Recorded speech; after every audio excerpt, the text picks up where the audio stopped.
Welcome to the Orthodontic Pearls Podcast, where we share tips and tricks to better your clinic, business, and life.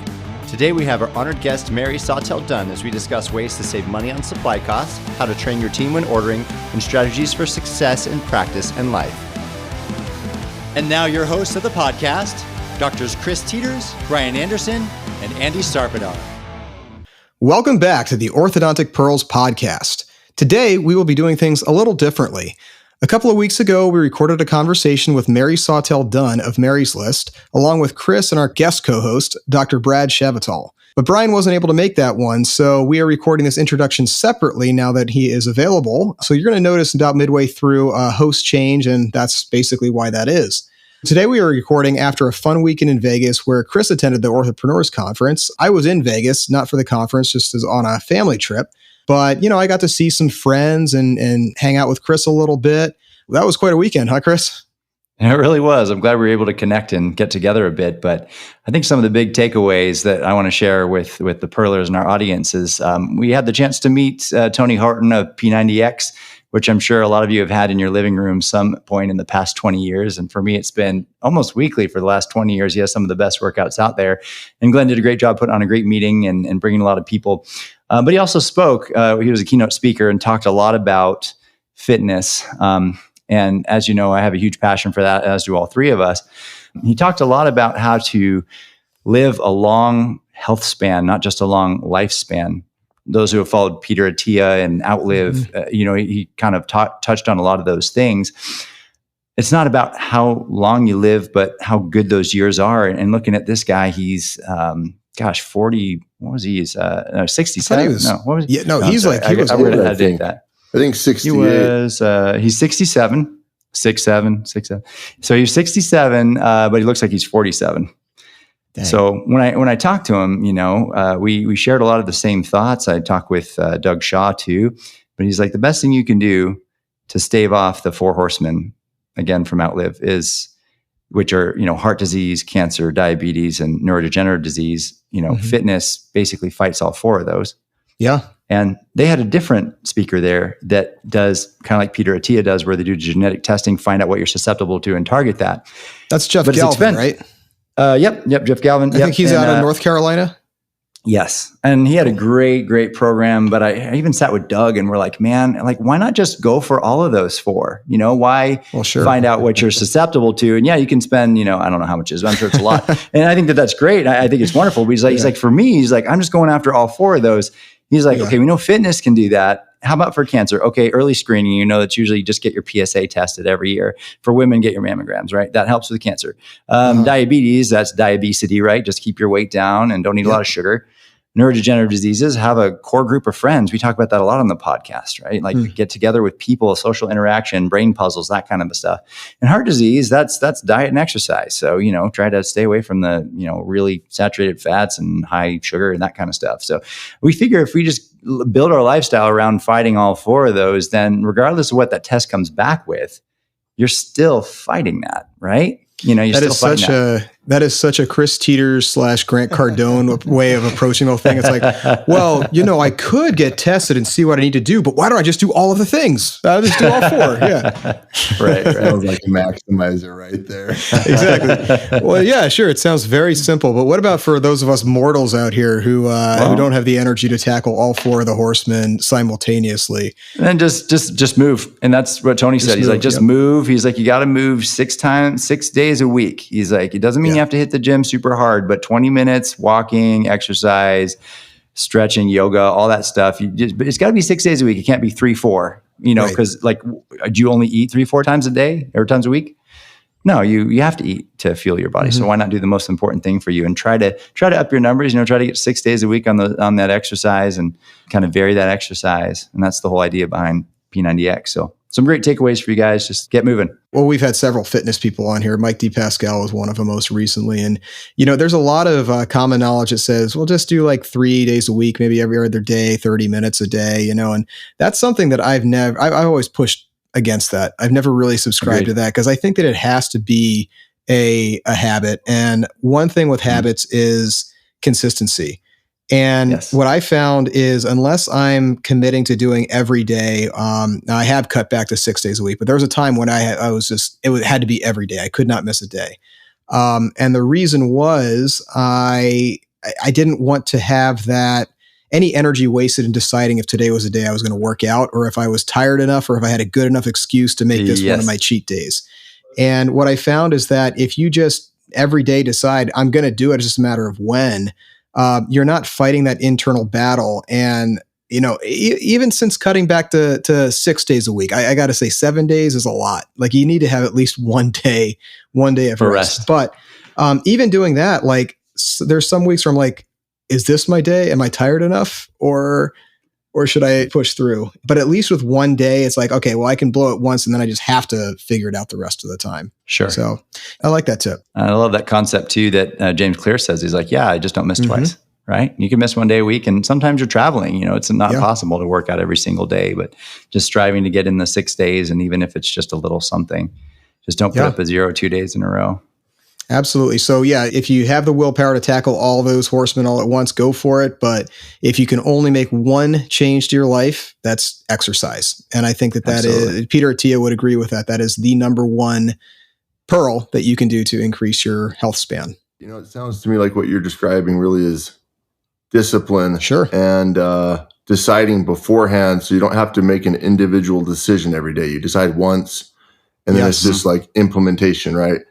I tell the same thing to my patients, like for rubber bands. I'll say, listen, like you need to decide now, like at the very beginning, that you're going to do this. And then you don't have to waste the mental energy every day deciding, well, am I going to do this? Like, because you won't want to. There'll be plenty of days that you won't want to. So if you actually want to get this done in a reasonable timeline, you have to make the decision now. You have to make the decision early. You just have to just do it. And you won't be perfect. When you have a bad day, inevitably you will. You have to continue to aim high, continue to hold high expectations for yourself, and allow some grace to like get back on track and stuff. And I think it's the same in our fitness goals. And you're describing taking a rest day. It's I think these are sort of timeless principles. Sure. I think that if you look at like biblically, whether you believe that as a spiritual document, or whether you just believe it as wisdom passed down through the ages, I think it's right there. 6 days of rest, or 6 days of work, and then 1 day of rest. I mean, a lot of these things I think are kind of found throughout literature and throughout the ages and stuff. But turning to a different topic, one thing I wanted to touch on, I've always appreciated how we can have discussions on the podcast here and entertain different ideas, hear people with different opinions.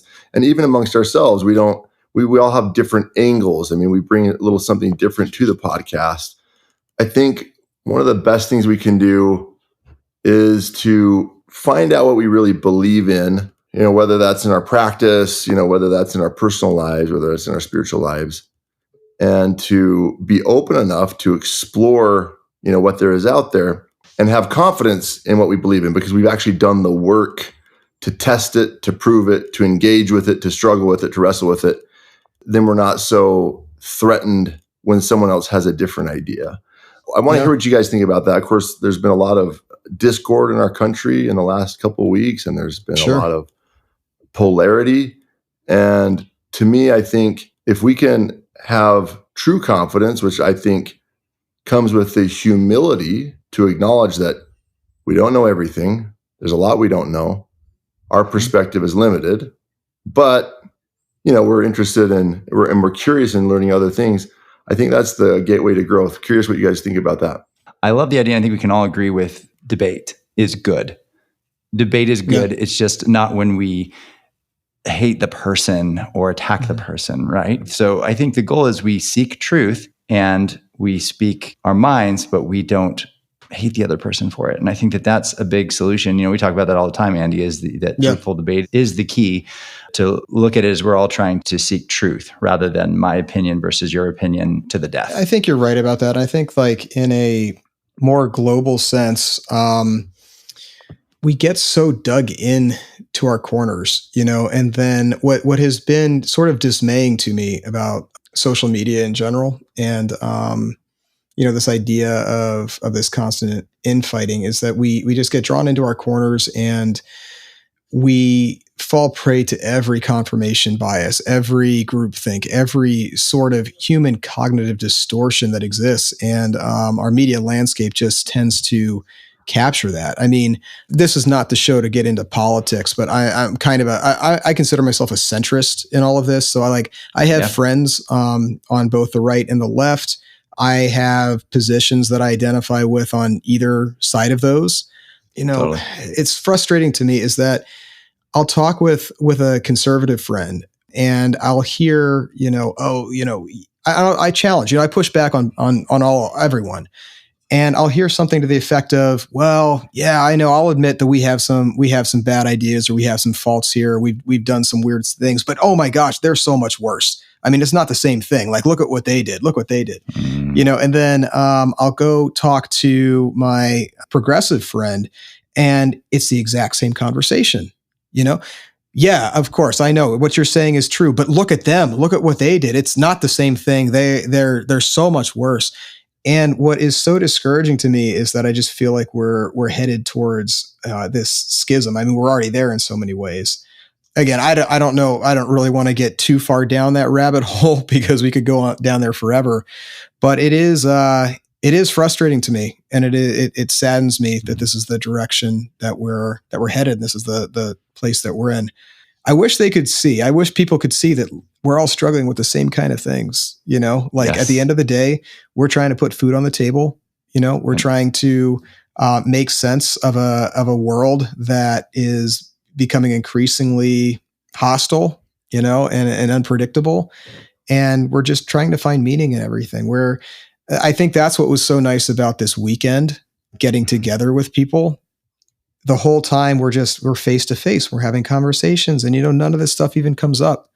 And like we talked about our lives, how are you doing? How's your relationship going? How's your family? And we're all like, I'll tell you, a lot of the people I hang out with, some of them I know what a political affiliation they are, but some I genuinely don't. And based on the conversations I have, I couldn't tell you for sure which way they go. And I feel like we just need so much more of that. We just need that face-to-face contact, that genuine connection, because I'm just so sick of all this stuff that's out there. And I feel like we're just focusing on the wrong things. It's like it's a blame game, trying to pick a win for your side, and it's always at the expense of the other side. And it's just, it's discouraging to me. I don't know how well that answers your question, Brian, but that's the direction we went with it. Yeah. Yeah, no, I think it's a complex topic, but I think what we're trying to foster here on our show and in the podcast is conversation and respectful dialogue. And of course, we're talking with colleagues. Of course, we all get along well, individually, interpersonally.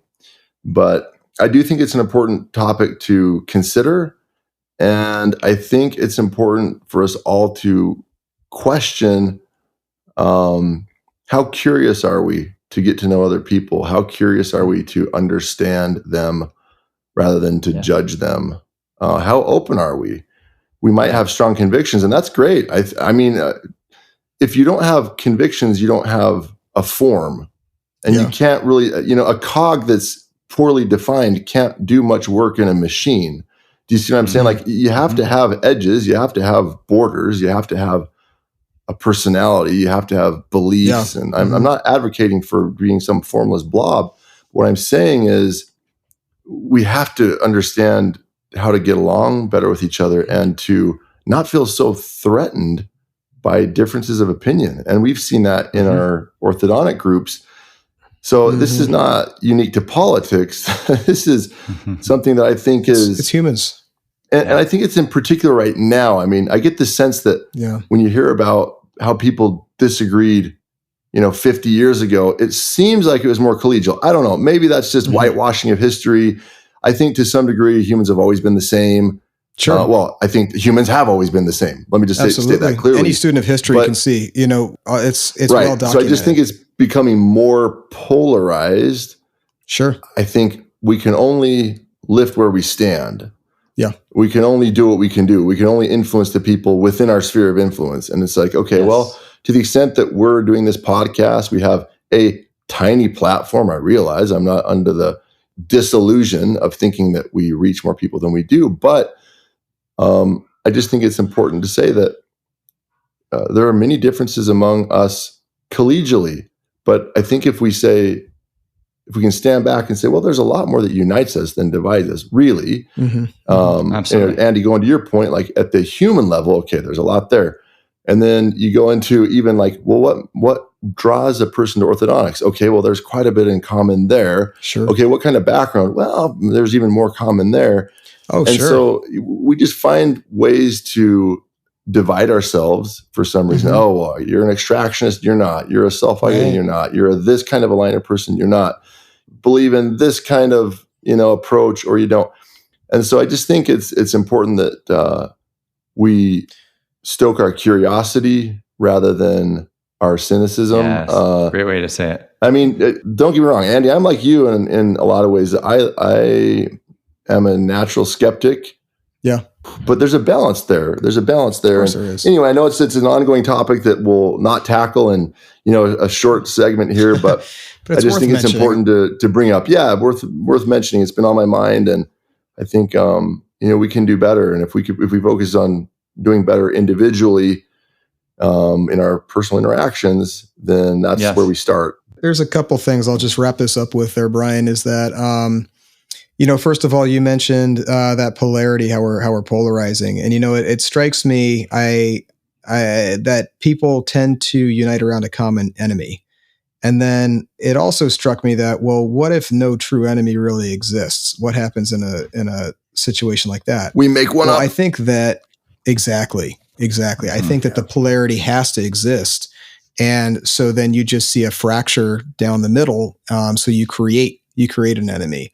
And I'm not going to say that there's not good points, good convincing points. They wouldn't be convincing if they weren't good points. But big picture, if there was a common enemy, all of a sudden those little differences don't matter as much. Now it's like, okay, we gotta take that one down. That was the plot of the movie Independence Day, if you recall that one. Yeah. To just move along, I've taken a little bit of a social media break, largely in part to all this stuff. And anyone who knows me knows that's a kind of a big deal. I'm so addicted to social media. But this past week, everything that happened really just, it reached a head for me. And I had to say enough is enough. And, I just needed a break. I was just reflecting on how social media is this algorithm-driven program.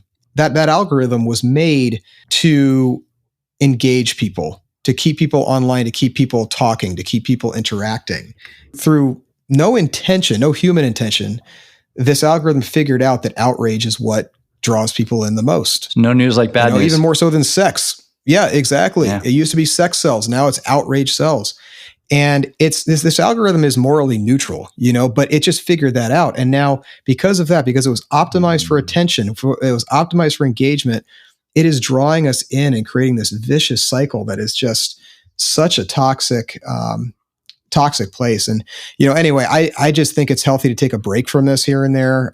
This weekend was good for me. I mentioned seeing everyone face to face was just so much better, so refreshing. And, Brian, you mentioned your sphere of influence, and that comes from Stephen R. Covey. He, the 7 Habits of Highly Effective People. Kyle Fagla is always quoting this. But he talks about our sphere of influence, which is anything that we are aware of, that we notice, are conscious of. And then our sphere of, that's our sphere of awareness. Sphere of influence is what we actually have power over, what we can actually make an impact over. And the intersection of these two is our zone of empowerment, which is the issues that we both notice and have the ability to act on. And I think that part of the allure of social media is that it gives us the illusion of impact over events that trigger us. So the awareness is there. Like there's so much awareness out there. We're connected in a way that we're frankly not meant to be.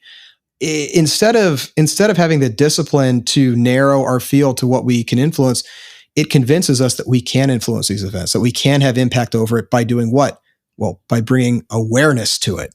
Ironically, it's this like, it's just awareness for the sake of awareness, and when you realize this, I think that a lot of the reason things are going the way they are is because we went through a pandemic. We went through all kinds of social unrest, and we've been through inflation. We've been through, inability to hire people for our practices, now to the point where people are unable to find jobs, and inflation is still ticking up. At least it feels that way. And so I think that people are just desperate to do something to fix this. And that's why we just keep getting drawn to social media. But the problem is, it's like drinking seawater when you're dehydrating. It just dehydrates you even faster. So I don't know. I mean, we run a Facebook group for orthodontists, and I know it's kind of ironic to talk about how toxic social media is. We literally, this podcast wouldn't exist if it wasn't for that. But And I know I'm going to return, because there's a lot of good on social media too. I love the forums. I hear from a lot of people every day that that's the only reason they're still on Facebook. Yeah. But yeah, I think that it has a place, but also you just need to take a break from it every now and then. And I feel, I'm not going to say I feel good, but I feel better. And, who knows how long this will last. Well, guys, that was a great discussion. I appreciate everything there. I want to move on to a little bit of gauge data. It has been a while since we have given an update on this, but happy to say that things are pretty much up across the board. So net production for the U.S. on average is up 3.7% this August over last August. So that's one of the bigger increases that we've seen month over month. Net collections also up 3.2%. Production over collections is 108%. So that's good. That's a sign of growth. Let's see. Average contract fee is up 1.7% over last year. So that's good. It sounds like people are raising their fees or maybe offering more retainer insurance. However you're getting there. I think that is great. We got to keep up with inflation. Average initial down payment is a little bit lower. So maybe that has some effect there. New patient calls are up 4.2%. Total patient exams is up 1.6%. And let's see, total patient starts is up 1.8%. Now, here again, aligners, they're down 4% over last August. So this has just been a steady decline in aligners, and even share of chair is going down a bit. It's down to 24% on average, which is about a percentage point lower than it was last year. So yeah, just fascinating. I mean, aligners it's so interesting because there's so many more options out there, and it's still decreasing. Yeah. So yeah. Braces are cool again. I know. It seems like that. Yeah. Right? Yeah. You wonder if it's peaked in a way because has it been around enough that people have sort of realized the limitations? I mean, I feel like as a clinician, that's been true for me. It's like, well, before I might have told the patient, well, we could do this. Now it's like, no, I definitely wouldn't do aligners in this case. I mean, you can if you want, but I'm just, you need to be informed in terms of, I think it'd be like a silver medal. You're not getting a gold medal here, and like, I'll just be straightforward. I'll still let them choose, but I'll be pretty straightforward because it's like, well, I've done this before. I've seen how this plays out before, where you can speak with a lot more confidence. I wonder if that's happening more and more. People have had experience and interesting anyway. I think that's an interesting hypothesis and one that would make a lot of sense. Are you guys getting any patients that don't want their braces off? Like they're ready, but they're like, I want to keep them on. I've had a lot of those. Yeah, a lot more than I've ever had Chris, before. maybe that's because your patient's teeth aren't straight yet. Probably reevaluate why they still want to keep them on. Yeah. No, but that has ticked up for me, like where patients say, I'm going to miss them. They're an accessory. Yeah. Yes. Okay. Like that was real. I mean, it's always happened maybe few times a year, but now it's like, like once a month, twice a month. Yeah. Like it's way more. Sure. Oh, interesting. Yeah. My hypothesis here too is that I think there's a little bit of the Smile Direct Club effect, in the sense that a lot of people tried that. They saw what happened, and now it's like floodgates opened for a little while there about the results that they were getting. Mm-hmm. So people think, when people see that, they think Invisalign doesn't work. Aligners don't work. They don't think that Smile Direct Club sucks and I should go see my orthodontist for it. And by that same token, I think that, Invisalign has taken over so much of the GP market at this point. I know a lot of GPs who are fully qualified to do aligners, and I know a lot of them who really shouldn't be. They get overly confident. It's just a money grab for them. And I think that, unfortunately, there's a lot of those latter, and patients are hearing from their trusted dentist, not that I can't do this and you should see an orthodontist, but I can't do any better with aligners. This is the best that it's going to get. So in their heads, they're like, yeah, this is kind of crap. Yeah. I do think that a lot of people end up seeking treatment and they do not want aligners again. And when they don't want aligners again, they're coming to the orthodontist. So I think there's a little bit of a selection bias there. But that's my theory, is that I think that perception of aligners has gone down because there have been so many subpar providers out there, including, Smile Direct Club and some of the other direct to consumer. So I guess we can't prove any of that, but interesting thought exercises there. Well, to finish out our gauge data, conversion rate was 69%, and that is flat over last year. One thing that does get missed in all this gauge data is expense management. And I know that I've definitely felt that expenses have started going up. Our next segment here is going to be with the queen of expense management herself, Mary Sawtelle Dunn of Mary's List. So let's kick it off to our earlier recorded interview and hear some pearls on how to save money in these challenging times.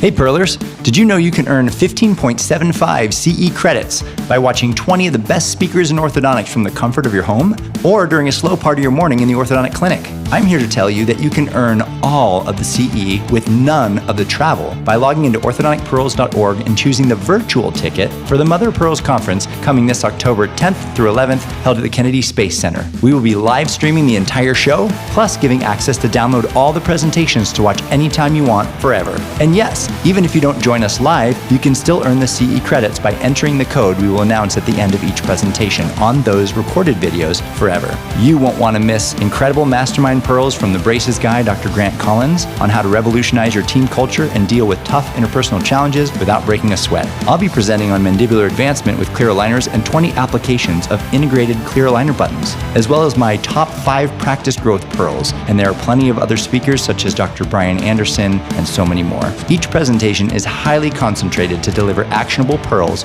There's no program like it on the planet. So be sure to log in and reserve your virtual ticket to the 7th Annual Orthodontic Pearls Conference at orthodonticpearls.org today.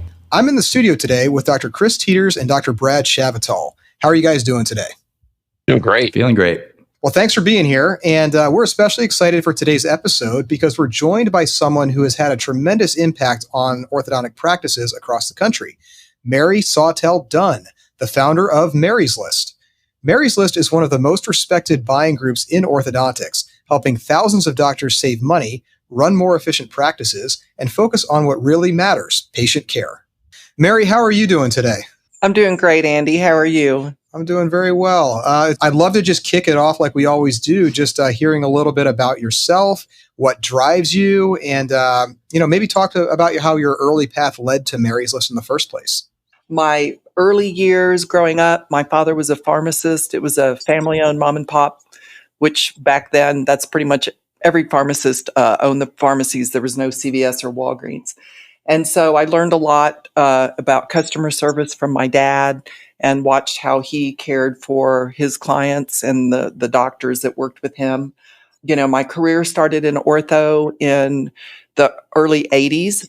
I decided to go work for an orthodontist after college before I was going to branch out and potentially go to dental school and ortho school. I spent 3.5 years, became a lab tech and assisted. I realized, though, that because of my personality, it wasn't going to be a good fit for me to be in an office. I accepted a job with a company, and that was in 1986. Throughout my career there, I became the company trainer, and then I went on to work with Ormco. They bought a company. I followed Joe Breland to be on the founding team with Invisalign. I actually had the Align lead market and the first territory for Align. Learned an incredible amount from the best marketing company, one of the best companies in the world, for 9 years. I, from there, was with GAC for a couple years, and then I branched out and joined a multi-doctor practice to help build their formulary and open 4 locations. Wow, what a background. It always is amazing to me to hear the companies that you've been with and helped start up.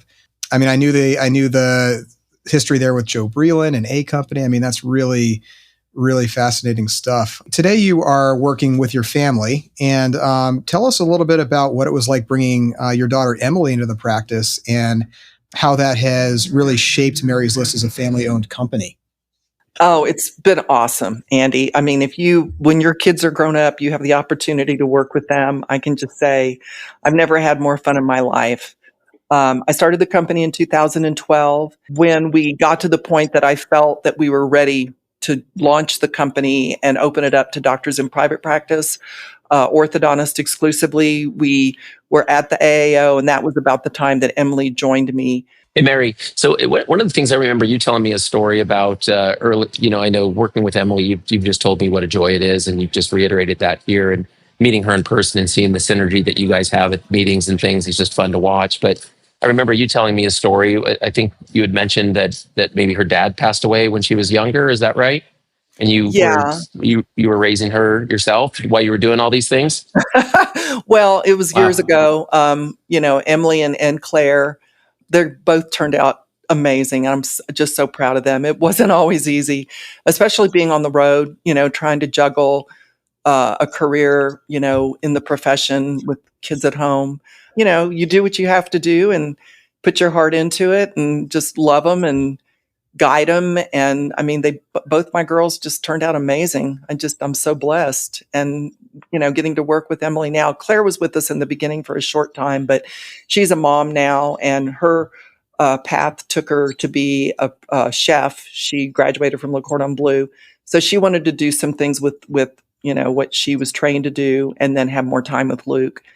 And so Emily is my right hand, and she's now a partner in the company. It's been a lot of fun. And, and Emily is she's such a good kid. I mean, she had 2 scholarships to get into UT and another one while she was there. She graduated summa cum laude. I was telling Andy about our profiles, our Myers-Briggs. I was about to ask about that. How opposite we are. So remind me, what were you and Emily? And then Emily, we're talking Myers-Briggs. So this is like the 4-letter combination, right? Yeah. Emily grounds me. Okay. She calls me out a lot because, her profile is perfect for what she does. She is, what is she? I had it written down. Let me see if I can find it. INTJ, if I remember right. INTJ, she's an INTJ. The architect. Yeah, and I'm an ESFJ.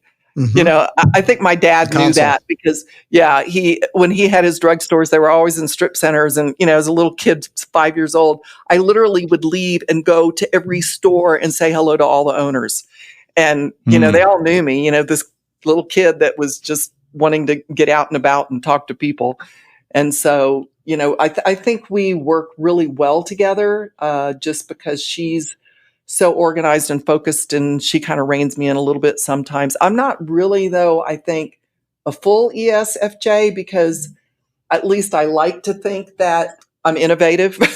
I came up with an idea for this company and took a risk. I think I'm a bit of a risk taker. Well, it's interesting, that dynamic between you two, because I think we have a little bit of that on the show as well.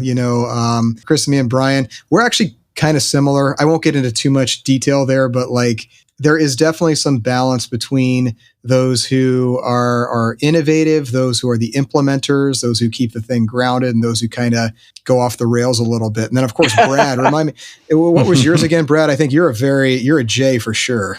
Oh yeah, I'm ENTJ, I think so. ENTJ, there it is.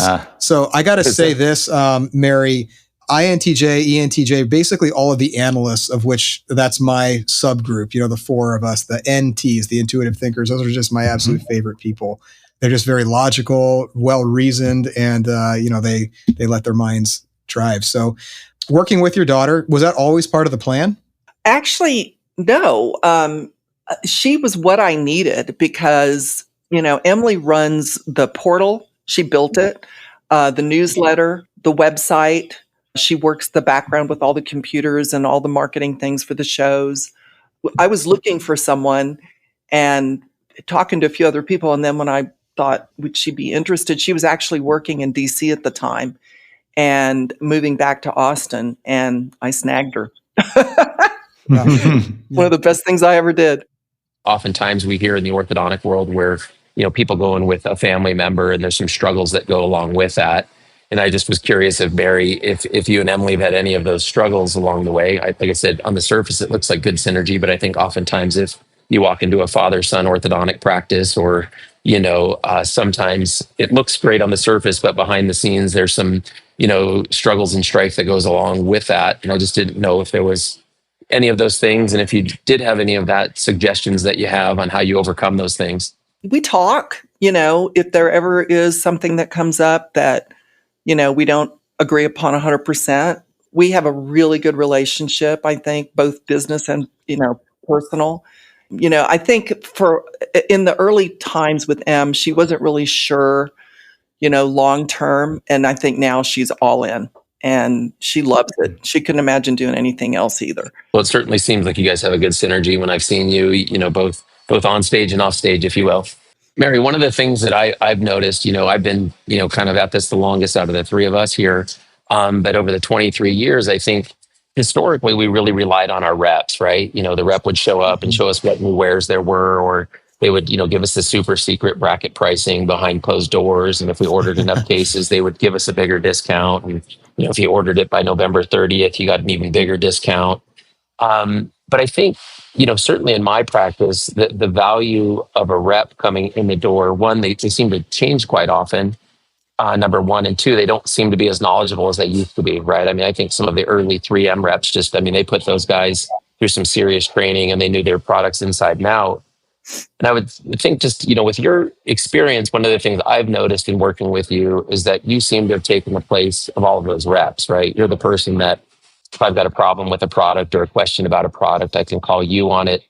And you, if you don't know the information, you can, go find it out relatively quickly with your relationships. And so I think this, kind of hearing of your history that goes hand in hand with what I'm seeing. And I think the value that you can bring to the practice, not only just in kind of the pricing of things, but also I think in instructional things and informational things has been great. I don't know if you want to speak to that at all and just what you've seen the changes in the industry through the years of your 30 years of doing this.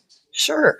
Well, I started out at a company, and at the time, Dan Carnes was the national trainer, and we had the luxury of working directly with Larry Andrews, Ron Roth, Dwight Damon, some of the best doctors. We had a training program that was rigorous, and, Dr. Andrews taught us all of his prescriptions, everything about torque and base, compound contour, everything he built. I've read his books. I think probably one of the nicest compliments I think I ever have had in my career was I was talking to Dr. Andrews and a doctor walked up and we were on the AAO floor and he started changing the conversation so it was more layman. And Dr. Andrews stopped him and he said, "You can talk just like you're talking to an orthodontist. She'll understand everything you have to say." And we learned something from Joe Breland at a company that I carried it onto a line, and it's called consultative selling, where you're more of a consultant and you're looking out for the doctor and you're not trying to sell. And so at my company, even with all of our trainers, they're not on commission. They don't get anything for recommendations. I feel that's really important. We have specific companies that we really work with well and like because they provide great service and great products. And it's not that, we play favorites. I started early before there were any other groups and I knew who the best companies were and the best people to talk to and the best places to go. And so, it's evolved over the years. This is our 13th year now. We have over 180 companies. We're adding more all the time. And we just, keep listening to our members and trying to give the doctors what they need and what they want, as well as their teams. And, answer questions honestly and guide them. Like you said, Brad, it's wonderful, if you have someone that you can trust that's in your court. And I truly feel, that's where we're at. When a doctor has an issue, they know they can call us. They can ask the group too. What I've really liked about in your group, Mary, I know you have your own Facebook group and you'll constantly ask members, hey, what do you think about this. I've done some background, like let's say this is a great aligner company. Which one do you want us to introduce? And then a bunch of people would list what they want. Or I heard some negative things about this company not getting back to members. Should we drop them? So I love that not only are you doing research behind the scenes, but you're polling your members in that group in this private area where you can really be an advocate, and that's an ongoing thing that I've really noticed and appreciated over the years of working with you. Thank you. Yeah, it's important. The doctors are the customers, and customer is king and queen, and it's a service industry. Y'all have to take care of your patients. Your patients are an extension of us. I honestly never expected to have over 3,000 members and over 180 companies, but the doctors, I say, they're the guys running the train, and I'm just kind of on it. But it's a lot of fun. We are so excited to announce that the 8th annual Orthodontic Pearls Conference will be held at the Talking Stick Resort and Casino in Scottsdale, Arizona from November 6th through the 7th. Yes, if you have any kids, they'll know all about 6-7, so you can't forget the dates. It will also be a rock music theme, so you and your team can bring out your inner Freddie Mercury, Steve Perry, Jimmy Page, Slash, and so many more while learning from the best speakers in orthodontics. It's going to be a total blast. Early bird tickets go on sale now until October 10th for $500 off doctor tickets and $200 off team member tickets. We are the last remaining large independent orthodontic meeting run by orthodontists for orthodontists. You can earn 15 or more CE credits, view 50 exhibits, connect with over 500 colleagues, and enjoy an incredible social event we have planned for you with live music from the world's only all-orthodontist band, Relapse. We have both live and virtual options where you can earn CE credit either way. Be sure to reserve your ticket at orthodonticpearls.org/MOPC-2026 today. That's orthodonticpearls.org/MOPC-2026. We hope to see you there. Well, Mary, I want to get into a little bit about your own personal values and philosophy here. So, you and I have had a lot of personal discussions. We talk about a lot of stuff, but what fascinates me is what drives you. What are the core principles that drive you personally? And maybe you can describe how they show up in Mary's list, but really, what at your core are your beliefs? Core of my beliefs. Okay. I'm a very frugal person. I've always been that way my entire life. Brad's smiling over there. Yeah. Me too. Super favorite, all of you guys. Gosh. Yeah. My husband calls me the queen of the deal. And and he said she likes nice stuff. She just doesn't like paying retail for anything. And I was telling Brad that, last week, Emily and I hit an estate sale together, and I bought a $250 Calphalon pan for $30. And I was so excited about that. I grew up with a father that my mom always said we'd be rich if he didn't always give the drugs away. But if somebody didn't have insurance or they were elderly, he literally gave so much away that my mom shopped at Goodwill and I got my 6'6" brothers hand-me-downs. Because my parents were that way. I went to parochial school, nuns would beat you over the, knuckles?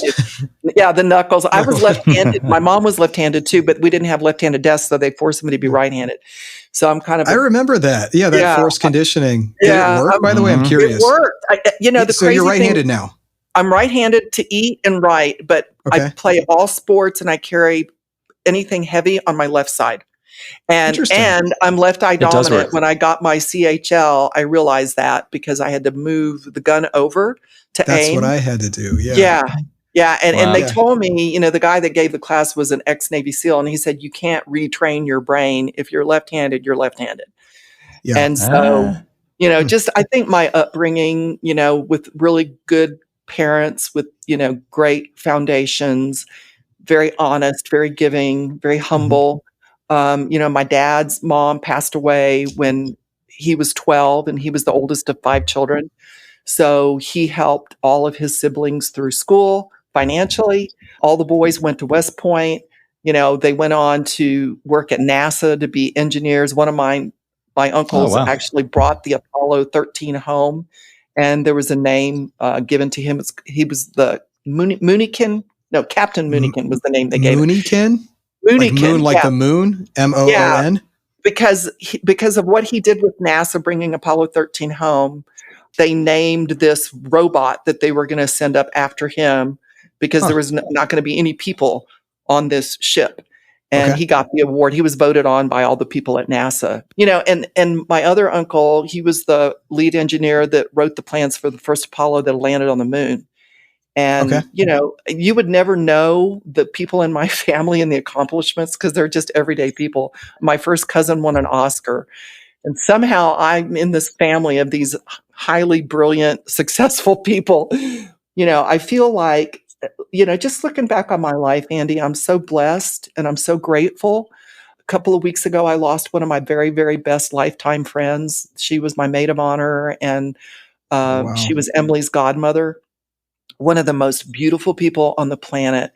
And I was really having a struggle that week. And one of my doctors had reached out to me, and I just kind of shared that with him. And he said, you're the combination of the 6 people you hang out with the most. Yeah. And she wrote a book that's being published now. It's called Grace. I can't wait to read it. But, her husband, when her children were very young, he died of melanoma. So she raised them alone herself.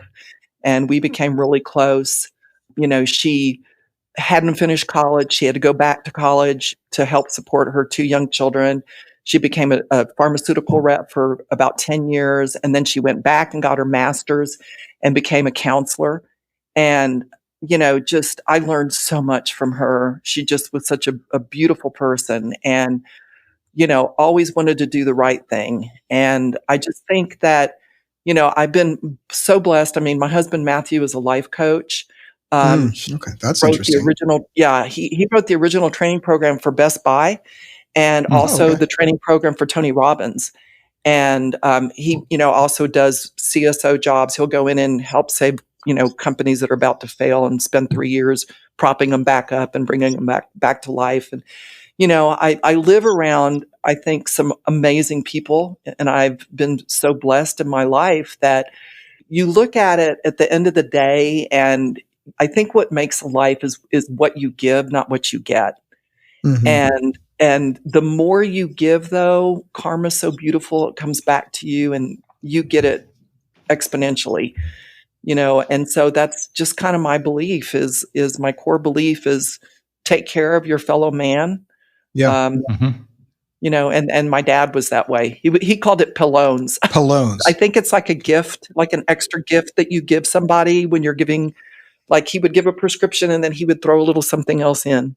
And see, that's something that we as orthodontists need to remember. I think Grant Collins, we've had him on the show a few times. That's something that he's really big about. And, the Ritz-Carlton will call that the unexpressed desires. So you have to meet people where they're at. So those expressed desires, you got to hit those, right? So if someone comes into our office looking for braces, for example, you're going to give them braces and you're going to give them a beautiful smile. You're going to see them on time, not a lot of broken brackets. All those things are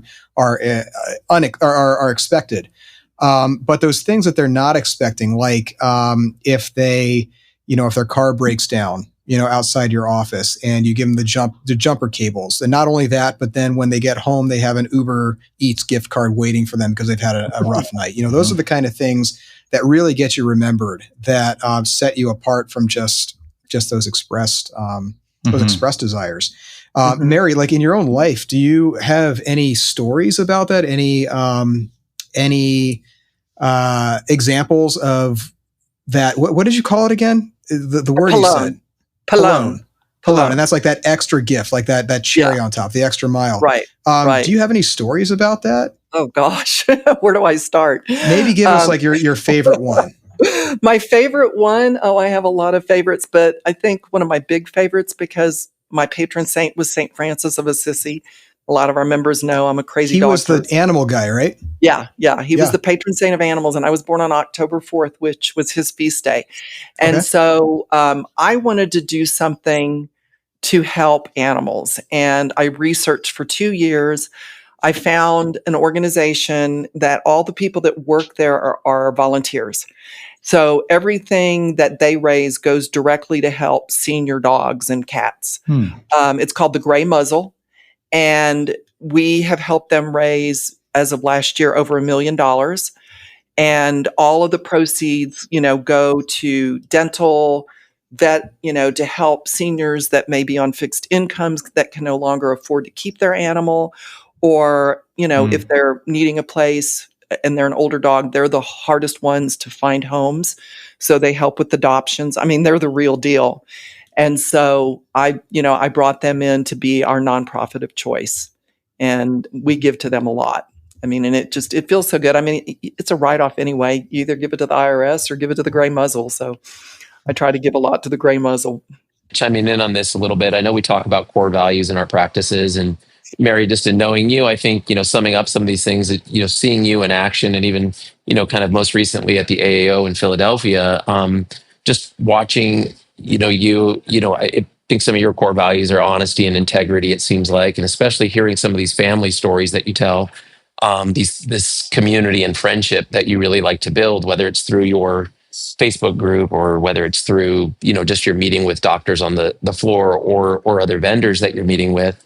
But one thing I think another core value I love for you is I've just seen you in person and photographs of you, having a great time, right? Like I think you bring a lot of fun to things that you do, whether it's dressing up like you did at the event that you put on at the AO or just different costumes that you have. You just really seem like you like to bring a lot of fun into things that you do. And I think that just goes hand in hand with some of these stories about your family, which just speaks a lot to, I think, the person that you are and why you're good at what you do in terms of bringing all these orthodontists together. Don't know if you have any things to chime in about that at all.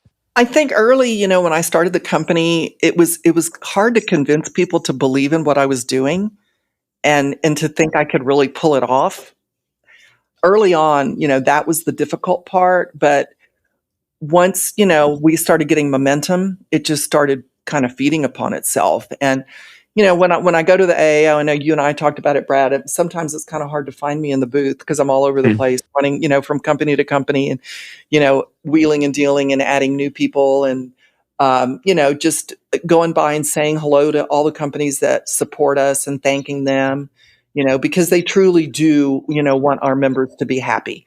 And they would prefer, if there's an issue, to handle it on their own so it doesn't get escalated to us. And so I think, we've built something together. We, have really supported a lot of companies and helped companies that, were just getting started. Our group, collectively spends over $1 billion a year. One of them, well, which is Merchant Cost Consulting. I mean, they've saved the doctors a fortune on credit card fees. I'm never satisfied. I'm always looking for more. And just this year, we've added a ton of new companies that are going to make a big difference. And there's a bunch I'm talking to that are, around the corner next year that I'm really excited about, that I think our members will be too. I'm going to stir the pot a little bit because I can see Brad's chomping at the bit over here. And, but I want to get a little bit of a debate going here about these merchant cost consulting, because I know that's something that Brad has spoken pretty vocally about. He's helped a few of our practices get those down. Where is the value coming from in a company like that? And maybe what is the counter to that? Is there another alternative that might be advantageous? I think that's like an interesting bit of a debate here, and let's just see where it goes. I think, with credit card fees, some people don't have the time to spend to try to do it themselves or the time to keep on top of it, and they just want to delegate it and let, a professional handle it, where other doctors that Brad has helped mentor, which I have no problem with at all, and I encourage it, where they've gone in and they've done a tremendous job. We negotiated the best fee that they give to anybody because we don't take a cut. I tell doctors, this is what you keep. This is savings you're losing. This is the percentage you keep, and this is what they keep. We don't keep anything. You can, talk to Brad, and I know that it took a lot of Brad's time to help the doctors, but he's also very giving. And what do you think, Brad? I mean, do you kind of agree? I think you're absolutely right. I think you hit it on the head, which is how much do you want to do yourself and how much do you want to farm out, right? And I think, Andy, you and I chatted, case in point, you said if you had to get on the phone with somebody that you weren't going to do it, it just was going to stay where it was, and, that you didn't want to get on the phone and negotiate and do those types of things. And some people, they love to do that. Mary loves the deal and the back and forth on things. Anyway, so I think just to get, there's companies that can help you do lots of things. And I think with, or if you want to do it yourself, it's like you can hire someone to do things, or you can do it yourself. I think one of the big things is just the transparency piece, right? I think, for example, like Mary said, with this group, that she doesn't take a cut from it, whereas the AAO also, you can use merchant cost consulting through the AAO. But the AAO then gets a percentage of that, right? And that's not disclosed, I don't think. Right? It's not disclosed, and you don't know that that's happening, or that you could get it somewhere else. And whether you sign up with a credit card through the AAO, or whether you sign up for their processing or different services, they don't disclose that they're getting a kickback, and that's why they're endorsing these companies. Whereas I think that's the difference is, Mary's got someone on her list because she likes them and she's got a good price with them, but they're, we're not getting kickbacks, or she's not. And so I think that just that transparency piece, I think that's what we're all about. We all try to run our practices that way, that we want to give a fair shake to people and not have any, subterfuge or, hidden agenda or hidden fees or hidden things that we're doing that. So I think that's just the important part for all of us, right? Is just to be transparent and live with honesty and integrity is what we're trying to do. And not to say that those companies aren't doing it. I just wish everybody would kind of disclose, hey, here's what you're paying, and here's what it's for, and here's what you're getting for that. Brad, that's a very well-reasoned and measured response, and I'm very disappointed. I wanted a fight here, but I guess we'll just have to settle for that. I can be a gentleman sometimes, yeah. You can't really go wrong with transparency, and you have to know why you're doing something, right? Like, Brad, you and I have had this debate before, because I was very close to using merchant cost consultants. In fact, I actually called them, and I tried to set something up, but because my merchant services does not negotiate, we just have like a flat rate, and it is what it is. And it's also pretty competitive, so they told me that they can't do any better, and that my company doesn't negotiate. So it was a non-starter. Yeah. But then, probing deeper into some of your articles that you've written about how to negotiate your fees, it started to make me think, this isn't as intimidating as I thought it would be. Which is where I appreciate you getting that information out. But certainly, my pushback, even with how simple you make the process, is that I just don't want to do it. It's like, maybe there's other things that I have to do, and maybe like it's not worth it to me to save a few $1,000s a year or whatever that comes out to just have it in the back of my mind. And you have to know yourself. And for me, I think that consistency can be one of the challenges. Right. And if you know that about yourself, you have to sort of hire around your weaknesses, and that includes the services that you outsource. It also depends on how much time you have, and what you're going to choose to delegate and keep on your own plate. Correct. And for me, I delegated it to them because I looked at the reports and I would see members saving $1,000 a month or more. Mm-hmm. I mean, and that's money that was going to the credit card companies. We have doctors that have saved literally. There's one that has saved $50,000 on credit card fees. Wow, I believe it. And, that's not chump change. You need to pay attention. But I get it. Y'all wear so many hats. Yeah. And I mean, I have so much empathy for orthodontists because I've worked in offices. I've called on thousands of offices in my career. I see how much orthodontists have on their plate. Mm-hmm. Every single patient that walks in your door is unique. No two are alike, not even identical twins. Yeah. And it's, y'all's plates are full. I give so much credit to orthodontists because y'all are so hardworking. You're such a great group of people. I mean, and the reason, I left Align was when it got opened up to general dentists. I just, I couldn't do it. I was at that meeting, and that was why I went on to OrthoClear. Is I just, in my heart, could not do that when I believe so strongly in everything Dr. Andrews had done and, the things that I had learned. And that's why we don't take general dentists in our group. There's a group that we recommend if a general dentist or a pedo or somebody reaches out to us because they don't take kickbacks and the owner's a really good guy. And pediatric dentist for those non-dentists out there listening to this. Yeah, pediatric dentist. I apologize. But I referred them 3 doctors this past week. And, we're busy enough just with the orthos. I like working with the orthos and calling on the orthos, top in your class, the best of the best, and we're busy and as we could possibly be just with orthos. And that's my intention, is to keep it that way. I feel like it's your profession. You have the extra training. You have, full knowledge of function and occlusion. I see what's happening with aligners, and my neighbor, who's one of the top people at Allergan, didn't know, even though she's way up at the top and brilliant, just didn't understand the difference. And I looked at her teeth when she was at my house a few months ago, and her occlusion was so bad. And I just looked at her and I said, when are you going to finish? And she said, well, I'm done on the bottom. And I said, you're done? And I said, is he going to have you wear elastics? She goes, no, I just have a few trays on the top and I'm going to be done. I said, you need to get to an orthodontist. And I referred her to somebody, and, she asked for her records. He's a little nervous about it. But I mean, I think that aligners are a great thing in the right hands. Yeah.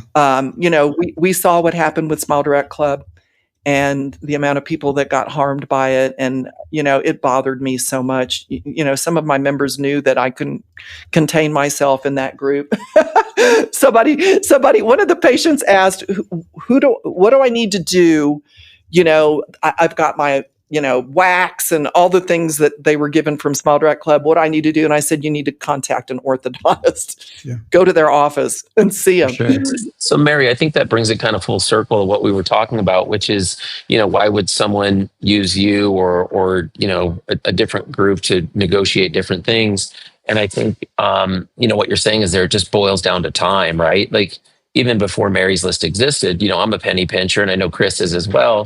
And we would go out and shop these things, but it's very hard to do, to keep an eye on those things over 10 or 15 or 20 companies that we're working with. And I think that's the value that you can bring, is that your full-time job is just negotiating and watching these things to bring us all good value. And so I think really what we're doing is we're buying time as well as buying peace of mind, as well as, good pricing. And I think that's where that value comes in terms of using, a service like yours to go do all those things for us, because most of us don't have the time or the wherewithal or desire to do that, right? So it's just kind of, right.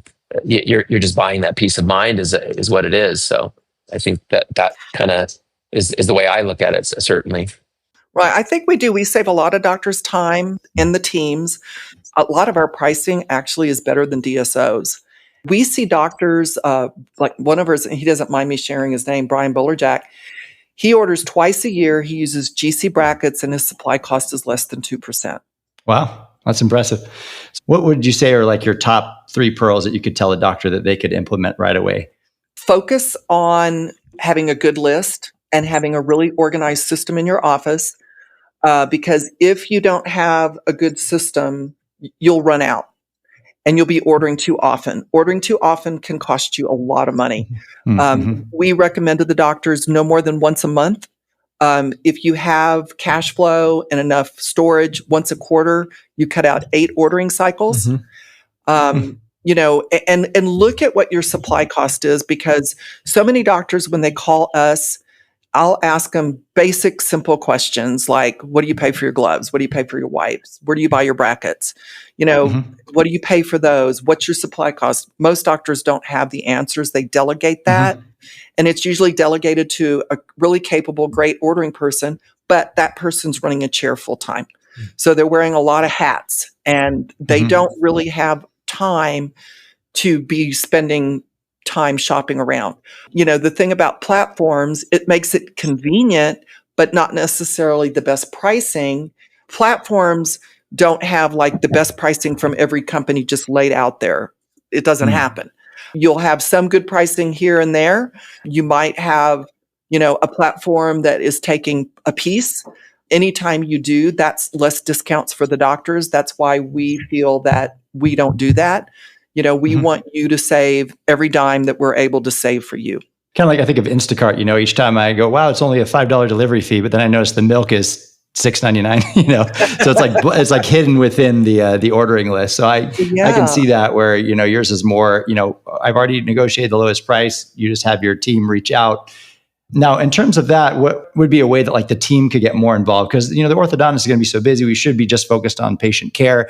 Do you have any like strategies for the teams in that Sure. particular list? What would you suggest there? Well, I mean, our dedicated reps at the companies that are internal, they know what our group buys the most of.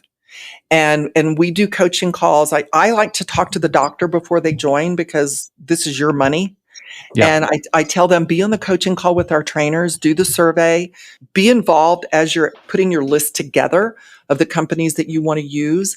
I firmly believe it's not worth going to the gray market because a lot of times our negotiations even beat the gray market and, deals that are out there without putting your license or your practice at risk because there's no traceability. The products from a manufacturer or a dealer, they have to be authorized to be on our list. And that's just something that's important to me because I would hate for something to happen to a patient and the doctor, get a phone call from an attorney and find out there's no traceability. You don't know where it came from, if it had been in a warehouse, if it's even counterfeit, if it wasn't, stored properly. So, the temperatures affected the product. It's just not worth that risk. And so for us, when I hear, and Brad, you and I talked about Mike DeLuke and his story, where he was getting his practice valued by Chris Benson. And Chris said that he had the lowest supply cost of a practice he'd valued the past year. And he said, you must use Mary's List. And it turned out he did. We want to make it so that we can save you money and make it so that it's a lot less effort on your part and not create more work for you and your team. Hey Pearlers, did you know you can earn 15.75 CE credits by watching 20 of the best speakers in orthodontics from the comfort of your home or during a slow part of your morning in the orthodontic clinic? I'm here to tell you that you can earn all of the CE with none of the travel by logging into orthodonticpearls.org and choosing the virtual ticket for the Mother of Pearls Conference coming this October 10th through 11th, held at the Kennedy Space Center. We will be live streaming the entire show, plus giving access to download all the presentations to watch anytime you want forever. And yes, even if you don't join us live, you can still earn the CE credits by entering the code we will announce at the end of each presentation on those recorded videos forever. You won't want to miss incredible mastermind pearls from the Braces guy, Dr. Grant Collins, on how to revolutionize your team culture and deal with tough interpersonal challenges without breaking a sweat. I'll be presenting on mandibular advancement with clear aligners and 20 applications of integrated clear aligner buttons, as well as my top 5 practice growth pearls. And there are plenty of other speakers such as Dr. Brian Anderson and so many more. Each presentation is highly concentrated to deliver actionable pearls. There's no program like it on the planet. So be sure to log in and reserve your virtual ticket to the 7th Annual Orthodontic Pearls Conference at orthodonticpearls.org today. So I want to ask you guys both, Chris and Andy, are you guys aware of, costs in your practice? I mean, are you guys have a pretty good pulse on what things cost, or?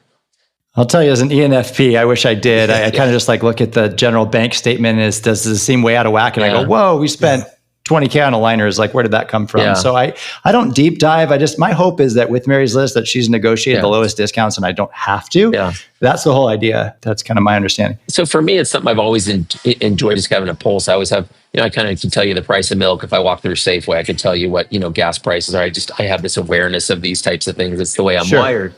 So what is the price of milk? I actually don't even know right now, or even gas. Actually, Chris and I drive electric vehicles, so I do too. But it's here in Tucson, it's $3.83 today. So that I saw. I converted you. Yeah. Well, no, I think for me, one of the things Chris, you'd asked the question about team members, right? And so I think as I am sitting there in my head, I'm constantly calculating stuff. If I'm going to repost six, self-ligating brackets, and in my head, I'm like, well, that's 6 times 485. And, I'm like, okay, that's $26 that I'm going to spend to do that. You know what I mean? I'm constantly thinking through that. But one of the things, I think I like to impart on my staff or my team members what things cost, so they know that if they throw something away or they drop 2 brackets on the floor, hey, let's find those and clean them up and use them again. We don't reuse brackets, that have been in a patient's mouth. But for example, if you drop something, you don't just let the vacuum get it up in the night, right? And so for me, a big one is, for example, the cost of letting them know, hey, the money that we pay bonuses and salaries with is the same money we use to buy supplies with, right?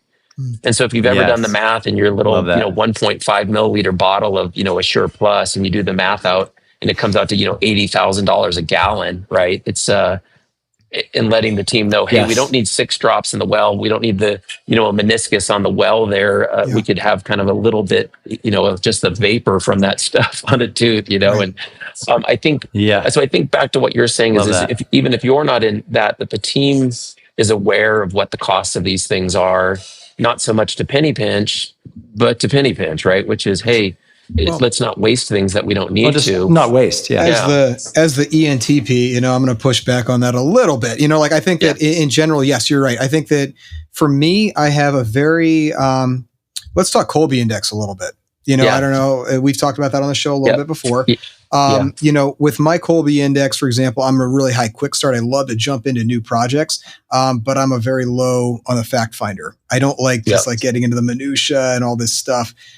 So I recognize, Colby Index is about your willpower, right? And I've got certain willpower for some tasks. Like if I'm going to do like a startup or a new project, I jump into that and I feel energized. I love it. Yes. But if you ask me to go, research our formularies and like figure out what we're paying for our cement, I'm like, oh my God, I'll just do that tomorrow. And then like, if I spend 5 minutes on it, I'm spent. So bottom line with this is that we've got a limited amount of resources in both time and energy. But I think we need to think a little bit in terms of energy too. And when it comes to say Assure Plus, my team knows how much that costs.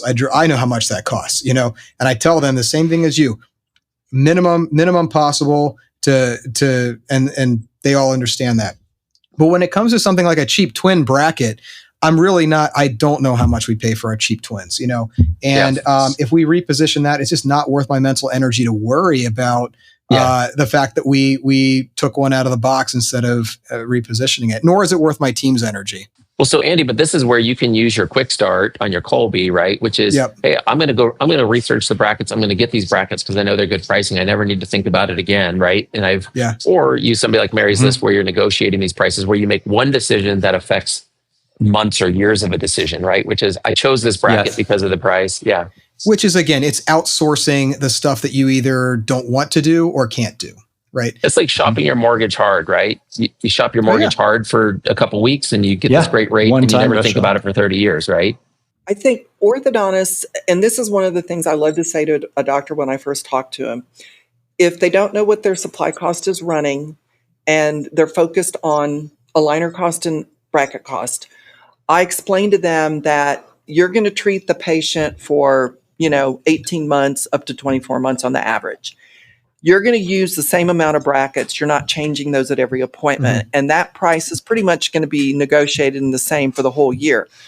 Where orthodontists lose and spend the most and it's overlooked the most is the one-time use products, because you see the patients often.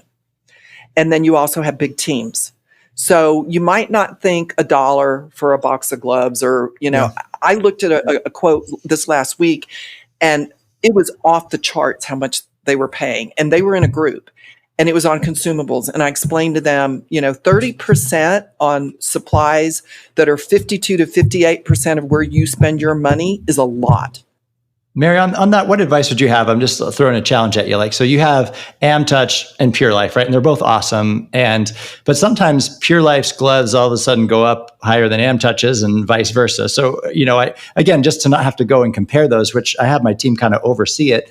Do you have a suggestion go with one or the other, or how does that work? Because they're both basically competitors, but they're both on Mary's List. That's a good point, because I don't know how closely our staff is really watching that. Like Mary said, we have one girl who's running a chair and doing that. So it's like, I found that they basically latch onto one thing to order and they don't typically shop it. And so that is a great question. What about those, even within the group and the fluctuations, how do you recommend tracking that for someone who is busy? You can set it up on an auto ship if you want to, for example, at Pure Life, and get an extra 5% discount. When you see those things in the newsletter and you see me pop up in the group and go, this is a time to shop and save or stock up and save, take advantage of those. I don't think you really need to be taking your time, every month and looking at the two companies and comparing. Your supply cost is going to be low with either one. Either one. Yeah, okay. Because with the companies on our list, they don't play the game with what's called price creep, where they start you off with a great price and then 6 months later it goes up because they know you're not watching. They won't do that because they know we're watching. They also don't do things that are called loss leaders, where, and I see these all the time, where, you know, a company knows, they know what you are looking for as far as pricing based off of, like, you go through lots of gloves and wipes. They'll give you really good pricing on things like that, but you're not going to be sitting comparing, you know, composite as much, or, you know, tray covers or cups or pouches. They'll do a loss leader to lure you in. We don't let those types of things happen in the group. We keep a real close eye, I think, number one. But number two, I think the companies wouldn't want to be caught doing something like that if they're right. So members can be confident that they're getting a great deal no matter what, but perhaps advise staff members to look at the Mary's List promotional newsletter to see if there's a whiz-bang deal kind of a thing. Yep. Is that what you Every suggest? Monday. It's first thing Monday morning. Emily works on it all week. Okay. I'm negotiating all week with manufacturers. And that can be sent to whatever the orthodontist wants to, like the clinic lead. It doesn't necessarily have to go to the orthodontist. Okay. When a doctor signs up, all of the emails that you give us for your team, it can't be a Gmail. It's got to be tied to the office. Sure. They're able to go into the portal. They're able to see the weekly newsletter. They're not in the group unless a doctor is not on Facebook and they request it. You know, we tell them you have to let us know if they leave because we have no way to know if you want your ordering person in our group.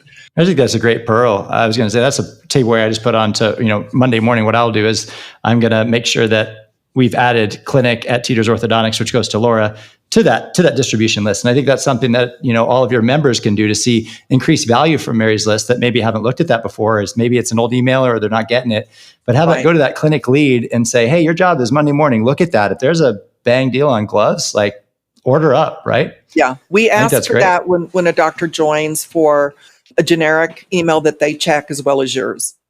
Perfect. And, you know, I would prefer it not be tied to a person just because they leave. But sure. Or just an email that goes to that tied to that position. Yeah. Right. Well, Mary, you mentioned that you've got some big things on the horizon for Mary's List. And I think Brad has some involvement in this too. So, you know, tell us what is coming up in late 2025 and 2026 for you guys. The big reveal. Yeah. Well, this year so far, I mean, we've added an 8X Smart Start deal. We've added DCI. We have Ross still. I got a deal now with Boyd Direct, which took me years to bring to where it is now. Oh, Boyd, nice. Yeah, we have Midmark. We've got 2 more companies I'm talking to in the next couple of weeks that I hope to add. 2 big companies that we're negotiating with coming. Our goal is next year we will not have a price increase in the dues. We only do it when we have things that, you know, we have to cover. Because, you know, we genuinely want our doctors to save the membership many times over. I firmly believe there's enough for everybody. You know, there's some other groups out there now. I think, to my knowledge, we're one of the few that's ortho exclusive. That's ortho exclusive. I think we're the only one that doesn't take a piece. But there's enough for everybody. And, you know, if you are using a different bracket that's not on the list and you can find a deal, you know, with another group on it, and save the dues on both, do both. We have a lot of our members that are parts of other groups because they have something we don't. We have a lot they don't.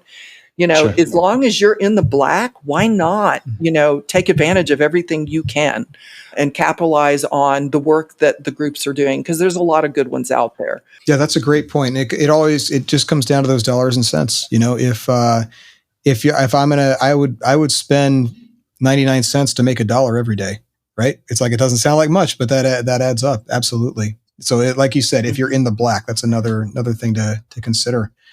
And how do you see the orthodontic supply and vendor relationships evolving in the next few years? I know that there is some newer technology coming out there. There's AI in some cases. I think some of these companies are actually replacing their reps. Correct me if I'm wrong on this, but I think Allure did that not too long ago. They still have reps, but you don't have people who are physically coming into your office. Everything's online nowadays, right? Well, I don't think they've ever had reps actually in the offices. That's never been part of their business model. Okay. I don't think that has changed. You know, what I've looked at with AI and ChatGPT is, I think there's some good to it, but I think that, and I've already seen times where it's totally incorrect. You know, because not everybody has all their information updated on their website. Some people don't have websites, you know, so you can't really rely on that. I think that, the vendor relationship, doctors may start to rely more on their in-person or their in-office CSR, customer service rep. I do think there's still a need for the bracket reps because they do provide a lot of service. I know when I was in the field, I helped with inventory. I did everything I could to help the doctors. And there's a lot of great reps out there that do that. I would look at packing slips and be sure your prescription was right. Because, I remember an instance where a doctor got 018 mixed in with his 022. And I physically had to drive 3 hours to the office and clean out his inventory with all his bands with the full-size wire and pull out all the 018. And so I think, when you have really good reps like that, those reps are not going to ever be replaced. There's things that are very valuable that they have to offer. But I do think that it's important to have a good relationship with the company and the rep at the company internally. Like I said, they know what our group buys the most of. They know, the best products to, recommend that you try or who has the best price. Utilize those people in-house because they're there for you. And, we have them all listed in our portal. They give us the best dedicated reps that they have to take care of us. And so lean on them. They're there for you. So take advantage of it. I think you're right. There's some physical reps that are helpful, like for bracket companies, but then also just like Dan at Allure, for example, and Josh, I could just email him and ask, hey, my light's not working. He says, send it in. I'll send you one right now. They don't necessarily have to be physically in your office, but having a real person to talk to that can be quick to help you out in a pinch is, I think, huge. I just don't know what you're seeing with like some of the other companies that aren't, let's say, bracket companies, if there's just less and less of that rep coming into your office feel and more of just like AI or technology kind of taking over there. Some of the smaller companies never had field reps. They couldn't, they don't sell that's a big expense, to support it. And they don't have the margins. I knew sample budgets and I knew margins, and I know how much the companies can discount. You have to get to a point that they could still sustain to give you good service with what they charge you. And, if we beat the companies up too much and get it so low that you're now on your own and you don't have somebody to help you if you have a problem with your scanner or your team needs training, those things are invaluable. And so what I try to look at is how much I can sharpen the pencil to bring the best pricing without you giving up service and without giving up quality. Awesome. Final question here, Mary. What advice would you give to a new orthodontist who is just opening up their first practice? If they're starting from scratch and they're not buying a practice, if they're not at a point yet where they can sustain a scanner, wait until you have the volume. Take advantage of companies that will allow you to buy like a 2D with, say, a buyback to upgrade to a 3D when you have more money, more cash flow. Be cautious of your employees, cross-train them so they can wear many hats. Hire the best. I've been very, very blessed with my team. We don't lose our team members. Our trainers are here, and I know they're not going to leave. They love what they do. I try my absolute best to take such great care of them because I rely on them. And I remember all the years, in sales and training, and, I had some great, great bosses, and I had some I wanted to kill. I believe, firmly hire the best talent you can, pay them the most you can. Let them know how much you appreciate them. My kind of saying is hire the best racehorses you can find and let them run. And don't micromanage them. Hire people that can think on their own 2 feet, that bring ideas to you that are creative. There's places where you can say, Andy, you and I talked about virtual assistants, which we have 180 virtual assistants placed in our group from My Ortho VA, and the savings on one virtual assistant alone covers our dues. And doctors also have tax advantages by hiring virtual assistants. There's some really good ones out there. Interesting. You can select one that's bilingual. There's a lot of duties you can delegate that can help a startup. And there's a lot of things that I think startups can do with software so that they don't have to have a big team in the beginning. I know Tracy Cheng had brought to us some of the things that she did, and some of the things she did actually helped her not have to hire more employees. And so, you have to look at everything in your practice as much as you possibly can. Don't delegate and ignore things that are really important. Like I said, it's your money, it's your credit card. And if you join us and your supply cost is 10% and we can get you down, to just half, which is easy, look at how much you spend and how much you're going to save. Because I think doctors sometimes don't realize how much that number really is. And it can be pretty significant. Mary, do you have the option of like a re-audit? Let's say someone's been with you for year after year and said, hey, I just kind of want to see where I'm at. And are there ways that we can help save, even more? I know we did that in the very beginning, but is there ever like a re-audit option or process? Yeah, we do those. And if a doctor asks, we tell the doctor the number one thing is look at your supply cost. But, when it's time for renewal, Andy handles the books and he'll look at like the top 5 companies our members use. We have 180 companies and we don't keep companies on the list that doctors don't use, but there's some that they gravitate to more. And we'll show the doctor, okay, you save $10,000 at this company and $8,000 here, $5,000 there. Common is one that I love because our discounts are so deep and they're exclusive to us that oftentimes when we look and run the reports, they save more than they actually spend with Comet. And those burrs are the best made. They're made in Germany. They use more diamonds in their insurance. They last. They may not be the cheapest, but, sometimes that's not necessarily what you want. You want things that are going to perform. You don't want to have to go through 5 burrs to take off the glue on one patient. And so, we try to negotiate the best we can and then also let doctors know it isn't always just, you don't want to always just buy what's the least expensive. You want to buy what's going to be also efficient for you. Well, Mary, I wanted to thank you so much for being on the show. This has been a great discussion. Thanks to Brad for being with us too, man. Thanks for filling in for Brian here. Yeah, glad it could be. Thanks for having me on again. Fantastic. Always happy to have you on the show here. Love being here. For our listeners, if you're looking to bring more efficiency and savings into your practice, you can learn more at maryslist.com. And Mary, how can they get in touch with you directly, or what is the best way to get more information aside from the website?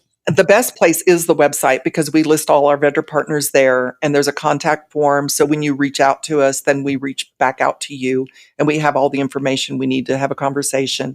My cell, I give it out to everybody. It's easy.